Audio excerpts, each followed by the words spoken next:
It's 8:30. Good morning. I'm Ian Crouch with Hunter News. Low-income households, some students, pensioners and small business owners in the Hunter are among those who will benefit from a $100 billion stimulus package to help cushion the impact of the coronavirus.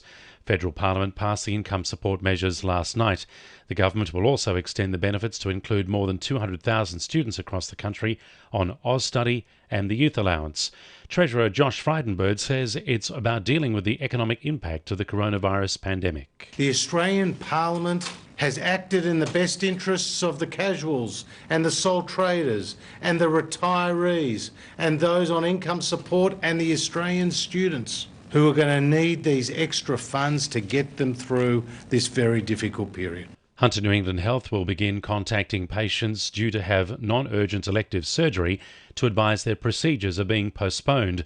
COVID-19 medical controller Dr. Paul Craven says it will allow for staff training to better respond to the pandemic. Postponing surgeries will be done in a staged way so we balance crucial staff preparedness with acting in the best interest of patients who are waiting for important surgery. The postponements will be based on clinical advice and an assessment of each person's case. This is part of our pandemic plan and is an example of how we are ensuring our facilities are prepared for COVID-19. Another 17 cases of COVID-19 have been recorded in the Hunter New England region, taking the total to 47. Meanwhile, there's been some good news, with the region recording its first full recovery from the virus. As the COVID-19 outbreak causes Novocastrian social and economic disruption, Newcastle Council is working to develop an economic resilience package.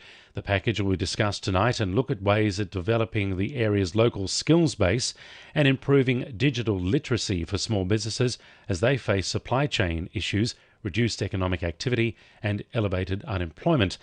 Deputy Lord Mayor Declan Clausen says it's important local government makes Newcastle as resilient as possible. We've got to try and improve and develop our local skill base. That includes things like running additional training, providing opportunities for small business to improve digital literacy. It's something that we've seen through various pieces of correspondence and ongoing conversations with the local business community about ensuring that businesses can get online, particularly where it's more complicated for business to meet face-to-face.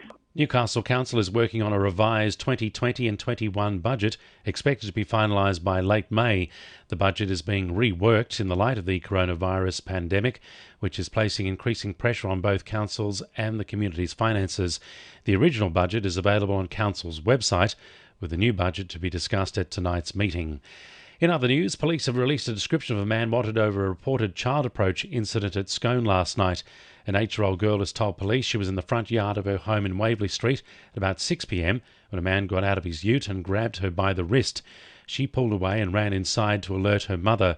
The man's described as being of Caucasian appearance, aged about 40, with a thin build, short brown hair and a tattoo on his right hand. Anyone with information is urged to contact Muswellbrook Police.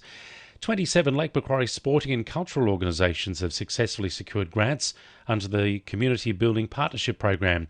The $300,000 program assists clubs in improving or constructing facilities aiming to benefit the local community. Lake Macquarie MP Greg Piper says the grants are for social clubs ranging from sport, preschools, sailing clubs, bridge clubs or even social worker organisations. Well, South Lake Cardiff Football Club, they're building team dugouts, some safety fencing for the Junior Rugby League at Cardiff. Spears Point Amateur Sailing Club do renovations of the clubhouse, the Terralba Amateur Sailing Club to just improve what they're offering to the local community.